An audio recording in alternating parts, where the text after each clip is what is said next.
Have you been up on those metal detector forum sites?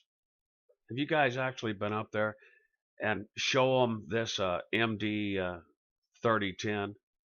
That's exactly how they react when you ask them questions about that. They're some of the most horrendous, narcissistic egomaniacs I ever seen. Look, I'm not trying to find Noah's Ark. I'm not trying to find the Ark of the Covenant. I'm just trying to fix $100 metal detector for my 12-year-old daughter so she can go walk around on the beach while I drink a beer. I, it's just unbelievable how they act.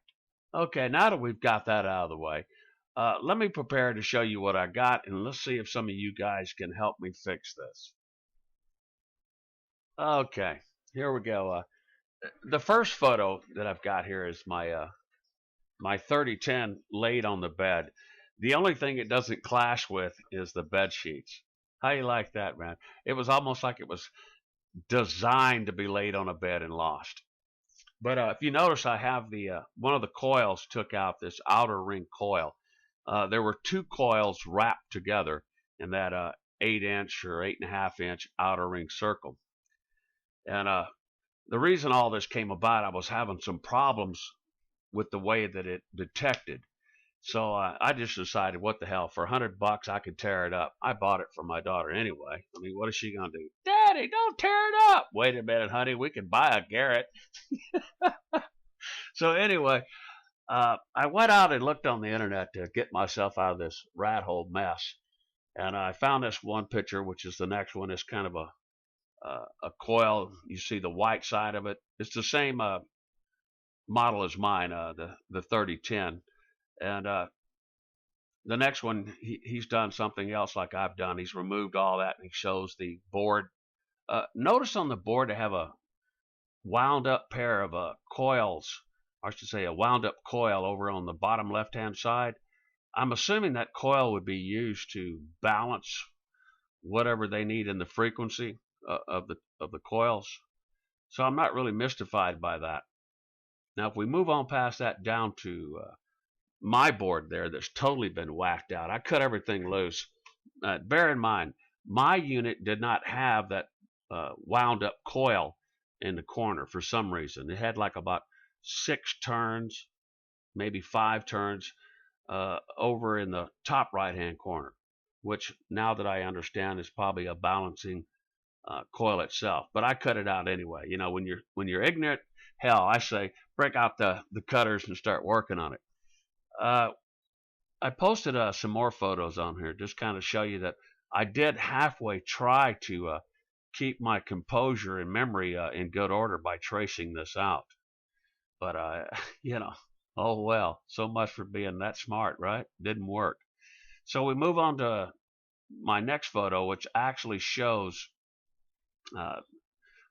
one of the coils I've got to rewrap inside this detector and put down here. That's my big project that I'm thinking like, oh, I got to finish this.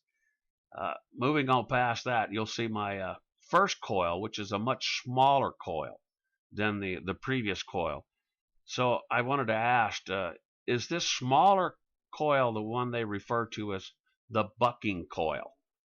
See, that's what I'm trying to figure out. Is the big one the bucking coil, or is the little one the bucking coil?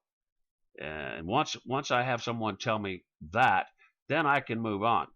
And I thought I would just go ahead and bless you guys with some stuff that I've ascertained off the internet, in case you have one of these little toys laying around the house.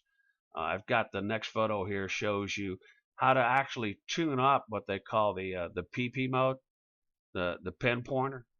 Yeah, they didn't want to give that to me, but they sent it to me about a month later after I cussed them out. And the next one here, you see a little hand-drawn schematic. That's where I actually examined this interface board that's mounted inside this the search head.